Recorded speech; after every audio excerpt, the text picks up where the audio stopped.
Suspense.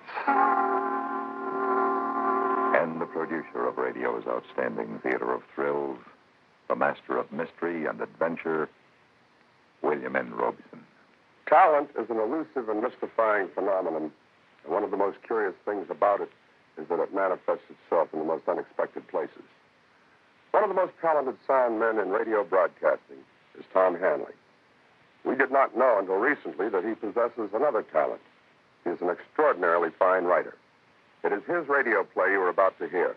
Listen then to Tom Hanley's terrifying story, Misfire, which begins in exactly 1 minute.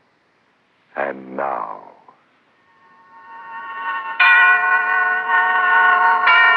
Misfire, starring William Conrad, a tale well calculated to keep you in suspense.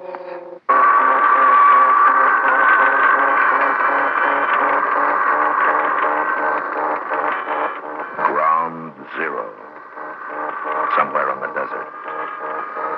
We are inside the cab where the bomb, this one called Jackhammer, awaits the impulse from control point some 14 miles to the south. Electronic gossips hum and throb their chatter about the health of the patient, suspended 500 feet above the desert floor. But the unfeeling machines neglect to mention a human factor this morning. An imprint of carelessness. A small metal wrench jammed in the track of the electronically controlled door.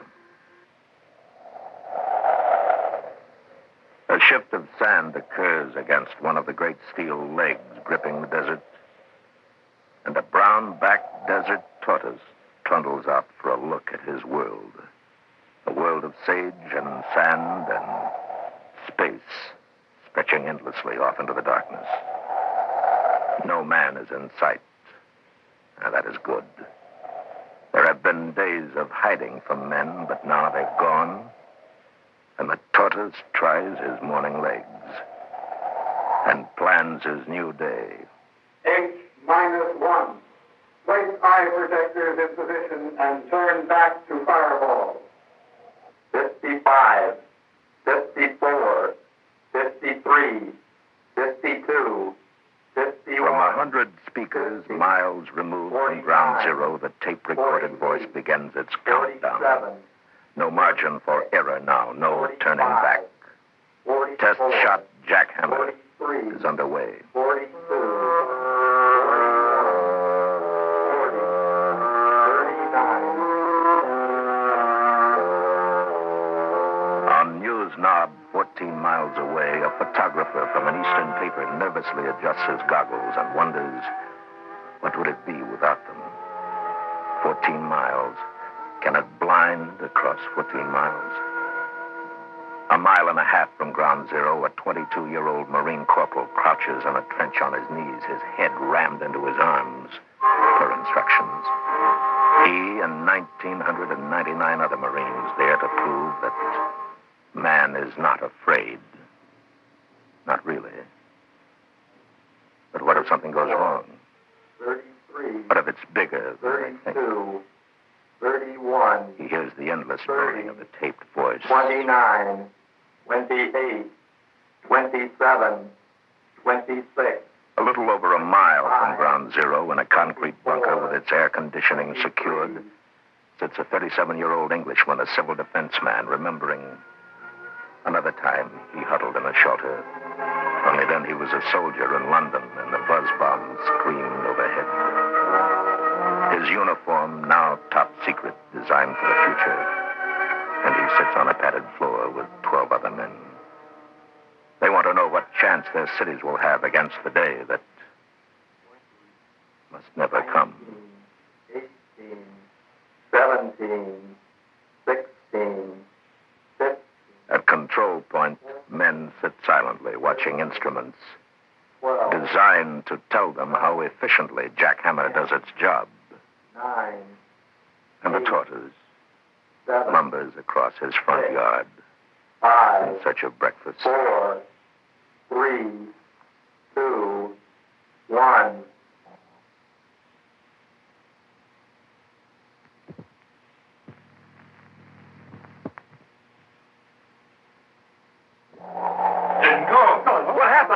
misfire. It's a misfire.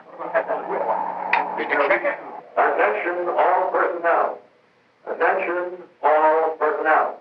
This is Dr. Thurston. Test shot jackhammer is incomplete due to undetermined failure. Maintain position till further notice. You are still on detonation alert. Dr. Thurston? What is it, Butler? Everything was normal on my phase until H-49. Grant, that would coincide with your variance, wouldn't it? Yeah, but Frank, you shouldn't have had any reading at all at that time. On the sub-relay meter, I didn't. It showed normal, and then there was a complete negative to zero response. Then there it is, Dr. Thurston. It's an on-site rejection of voltage. Huh. In other words, the fault lies at ground zero. According to these data, yeah. Well, can correction be made from here? We can't have anybody going out there. No, after we check the monitor list. There's one consolation, Dr. Thurston. What's that? We put it together. We ought to be able to take it apart. Yes. Yes, we ought to. But can we? The second act of Suspense continues in 1 minute.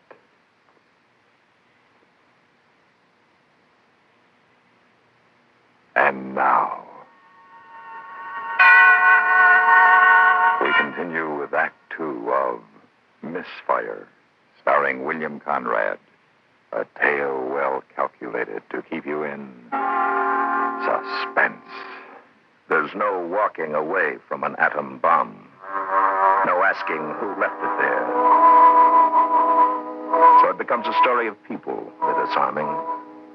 Lee Thurston, MIT graduate, 1932, old enough to have been appalled at the thought of an atom bomb. Scientific enough to accept it. Human enough to demand influence in its use. John Grant, 36, a red-headed giant who daily deals in miracles, believes in them, makes them work. Frank Butler, former child prodigy, grown bald at 28, bachelor, attendant now at the bigamous wedding of electronics, nuclear fission, and power politics. An on-site test is the only way to check it out. No, Butler, that would mean 2 men at ground zero. But there's no explanation for what we're finding here. He's right, Doctor. If we accept our data, we have a power failure originating at the cab itself. With the risk of delayed detonation, Grant. You can't forget that. I'm not. There are 2,000 Marines and 12 CD men out there. How long can they wait? Dr. Thurston, Yes, what is it? General Matting on the phone, sir. Wants to know if he can evacuate yet. No, not until we know more about the cause of the misfire. I'll let him know. Yes, sir. Oh, Winship. Yes? Tell the photo lab I can't wait any longer for those final pictures of the patch bay under the bomb. I will, sir. For now, we'll go over those monitor checklists again, gentlemen.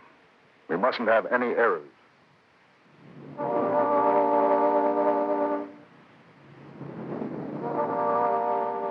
News Knob has a mathematics of its own. The bomb plus the names of the men in the control point plus a little background data equals a story. Mention that these men were in high school when the first atomic pile was activated. Mention that it would have taken that first pile 150,000 years to make enough plutonium to satisfy the bomb. Point out how the Cold War overcame all that. But tell mostly of the struggle to stop Jackhammer this morning. Hello, New York? Give me Barney, will you, honey? Tell him it's Pierce. Yeah, well, then call him at home. It's important. Hey, where'd you get the coffee? I need some. I'm freezing over here. Here you go. Hey, thanks a lot. Hello, Barney. Now, listen, you better call that off and go on into the office. This may develop into something out here. The bomb didn't go off. No, not a delay. It just didn't take. Well, the rumor we hear is that the last boys to hook it up are going to have to go out and coax it down. How do I know who it'll be? Yeah, I know that's what I'm here for. I know. Yeah, and Barney, don't call me. I'll call you.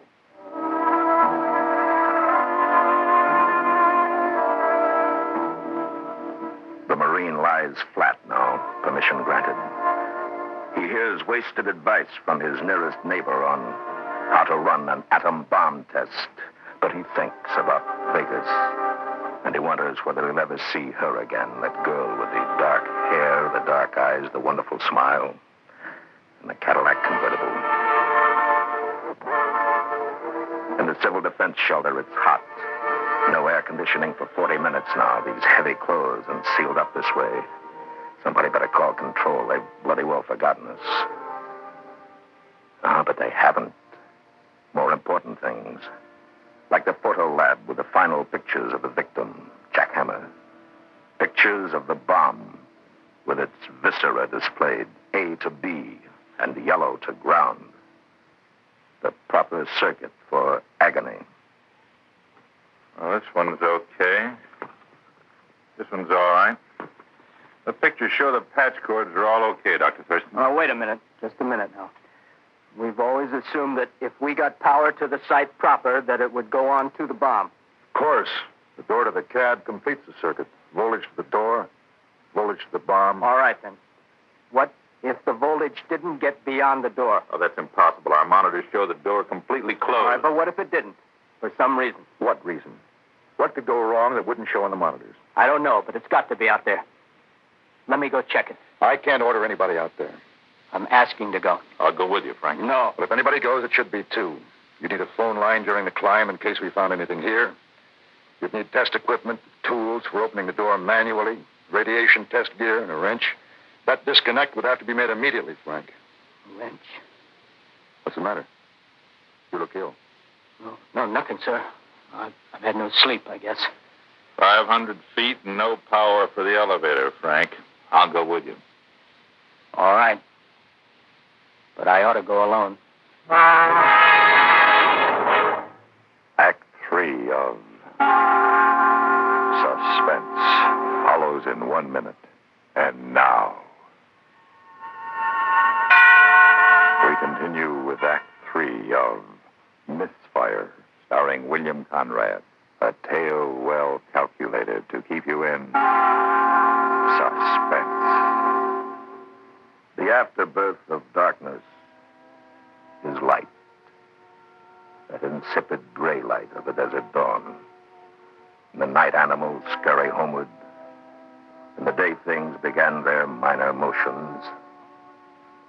And slowly it begins, the gradual creep of light and warmth across the land. Till its source explodes in the vastness of the desert.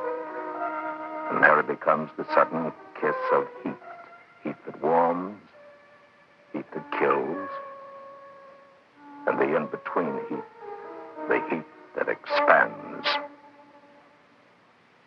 Man's product, that awkward wrench, lies in its cramped position on the tower. Having severed the connection to the bomb, it tries to make amends by stretching, ever so slightly expanding encouraged by the sun. The electronic condensers on the door await their cue, metal on metal. And that blinding concussion that has no beginning nor any end. And the tortoise, unaware, accepts his gift from the land and goes in search of his image. I better go up first, John. No, you've got to man the phone. I'll start first, open the door manually, and check for radiation. Then you shoot in and disconnect the thing. All right. John? Yeah. You think we'll ever get off the tower?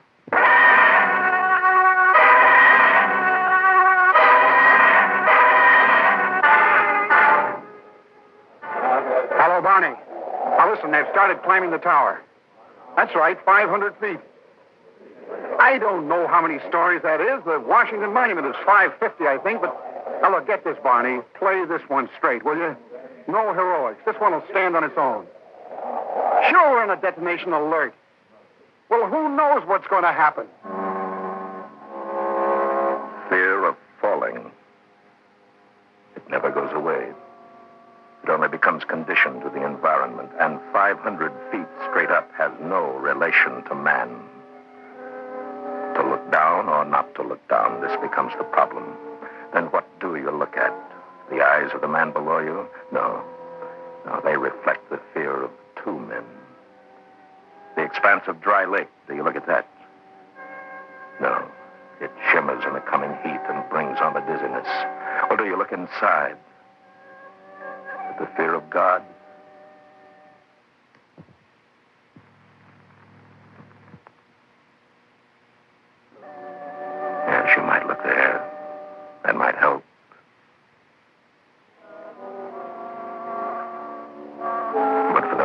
start your climb. You lift each aching limb after the other. The next platform is the last. Well, the Irish do it in their land. The traveler never has more than a mile to go. Never just beyond that rise, sir. And then it becomes easier. The next platform. And then the next. And the next. Just a second, Frank. How you doing? Okay. How much further? One more platform, Frank. Just one more. It's murder. There's one consolation, though. What? Going down. We'll have power to the elevator afterwards, and we'll ride down. Maybe. If there is an afterwards.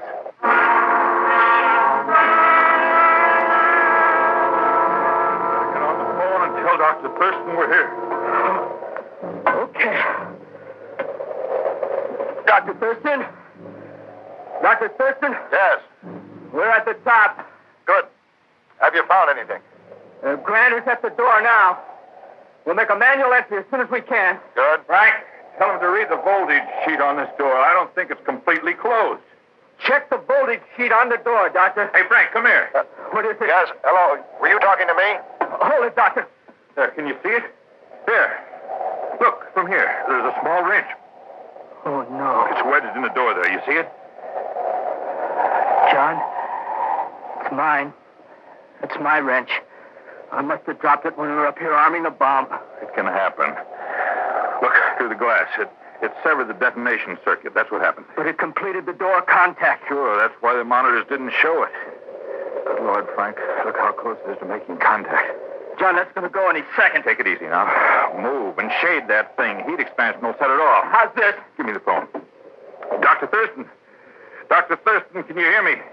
Grant, is that you? Now listen carefully. We've found the problem. A small hand wrench has been accidentally dropped into the door track. Good Lord. Now, apparently it severed the detonation circuit, but it's so close to making the contact now that we've got to have power to the door. Not while you're there. Come off the tower. We'll open it. No, you don't understand. The door condensers are already loaded with enough power to detonate the bomb.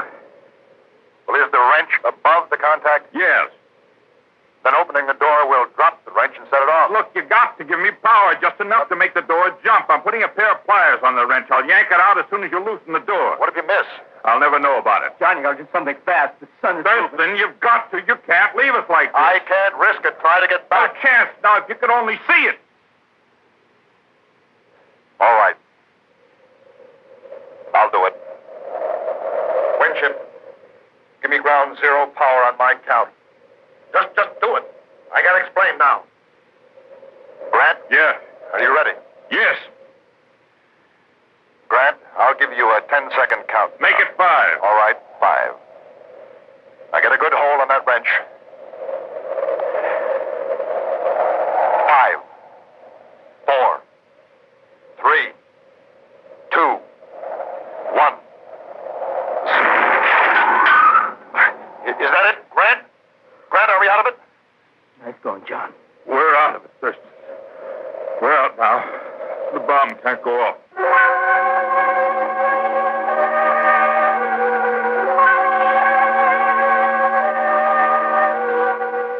The desert sun works its subtle magic on the wrench, expanding ineffectually on the platform floor. The Marine stands up in the trench. The CD man sheds his top secret uniform, strips to the cuff unashamed. The newsmen converge on ground zero. The redhead and the young bald man hop from the welcome elevator to see a tortoise scurrying ponderously toward his burrow. And they pick him up. But he pretends not to be there at all. But he is. And they know it. So they take him back to control point to live for another day.